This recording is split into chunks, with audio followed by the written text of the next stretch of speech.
Sakshi Verma from India, and she will tell us about chemical tuning of metavalent bonding, fundamental rule of PP interaction along linear chains. Thank you so much.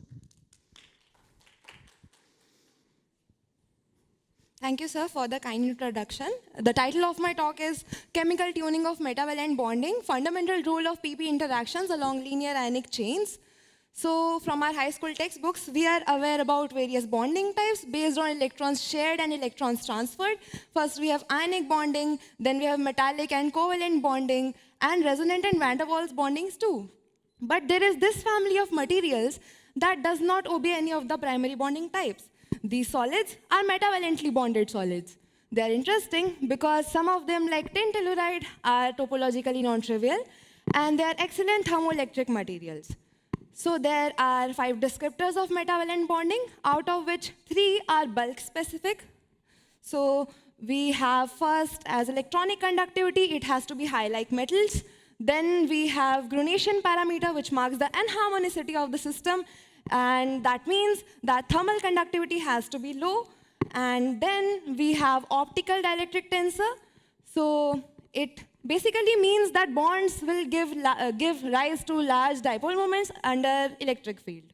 And then we have 2 atom-specific descriptors of metavalent bonding. First is bond effective charges. I'll explain that in a little while. And second is coordination number. So in this work, basically, we have used bond charges to diagnose the tunability of metavalent bonding. And what is bond effective charge? Is the change in dipole moment with respect to displacement of ions.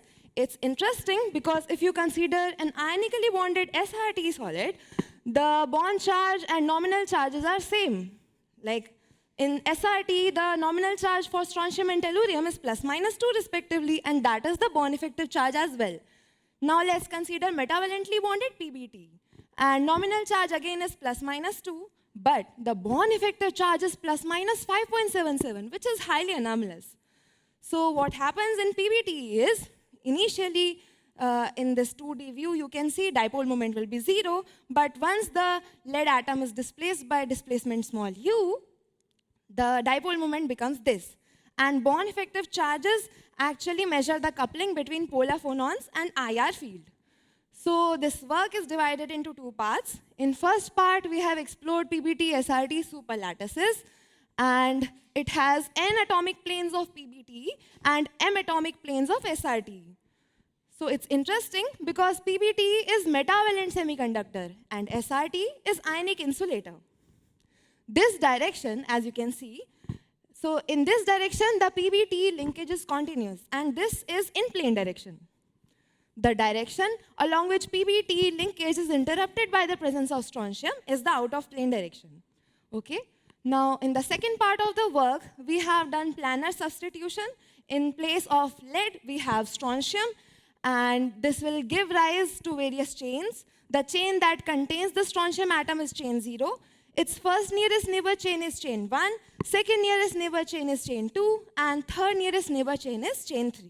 Okay, so now we'll see the double role of the same ions in a superlattice configuration. We are moving on to the first part of the work.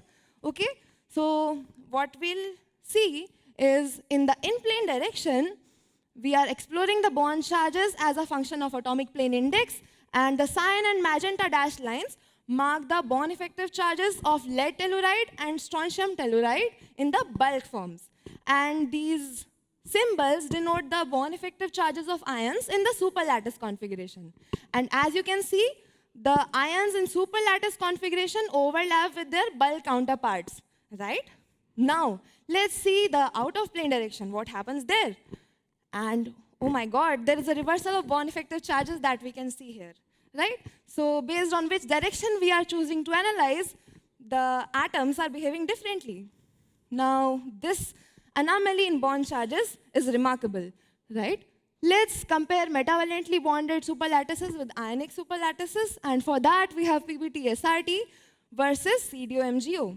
And okay, in CDO-MgO as well, we can see that there is a reversal of bond effective charges, but the catch is that here, in PBT-SRT, this lead atom behaves like that strontium atom because in the interfacial unit cell, you can see that they are linked to each other via tellurium. So chain structure is getting retained here, right?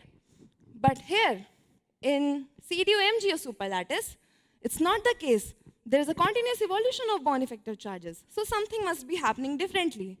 And we want to see which orbitals are responsible for such discrepancy. For that, we move on to the second part of the work, where we have planar substitution. In place of lead, we have cation A, which can be tin, cadmium, and strontium, okay? And we are exploring the bond effective charges along the out-of-plane direction versus the distance from the interface. The circles mark the bond effective charges of ions in the tin-doped configurations.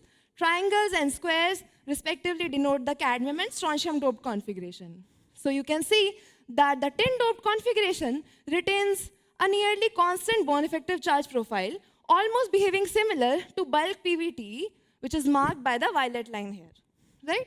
But cadmium and strontium doped configurations face an initial reduction in the bond effective charges.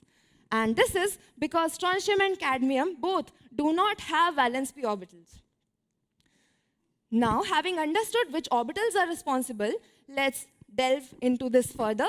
So for that, we have considered all these configurations, and we are looking at bond charges in the out-of-plane direction as a function of distance from interface.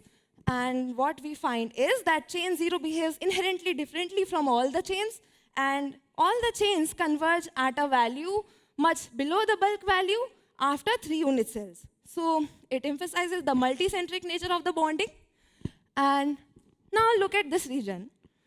Why does bond charge of some ions in adjacent chains increase? They could have been just the same as bulk PBT because they do not have strontium atom in them. So why are they getting affected? For that, let's consider the schematic. In bulk PBT, if you displace the lead sublattice by displacement small u, there is an electronic charge that gets transferred across one unit cell. So this is called PP hopping. Now, if you replace the lead atom by strontium, and strontium does not have valence p orbitals, there is no PP hopping that can take place in chain 0. Let's see the chain 1 corresponding to this. And what happens next is that since strontium does not have valence p orbitals, there is no PP sigma bond it can form with the tellurium p of chain 1. Thus, this tellurium p indulges into forming an even stronger PP pi bond with the neighboring lead p orbital. So this stronger PP pi interaction results in anomalously high bond effective charges in the neighboring chains as well. Now, there are some device applications that we have proposed. First is in thermoelectric capacitive cooling. So for that, I'll not go into the details, but what we find is if you have a power source and the electric field due to this is in the out-of-plane direction for this heterostructure, the temperature difference that arises is actually more than bare PBT. The parameters with P subscript denote that these quantities are coming from PBT layer only, and from S denote that they're coming from SRT layer. Next is solar energy harvester, and we can see that if the radiation is falling like this in plane direction, electric field will be along the out-of-plane direction, and bond charges will be higher in SRT, which will lead to selective heating of SRT. So we can use it in thermoelectric cell. Okay? To summarize, PP interactions and chain structure govern metavalent bonding. Thank you. I would be happy to take questions.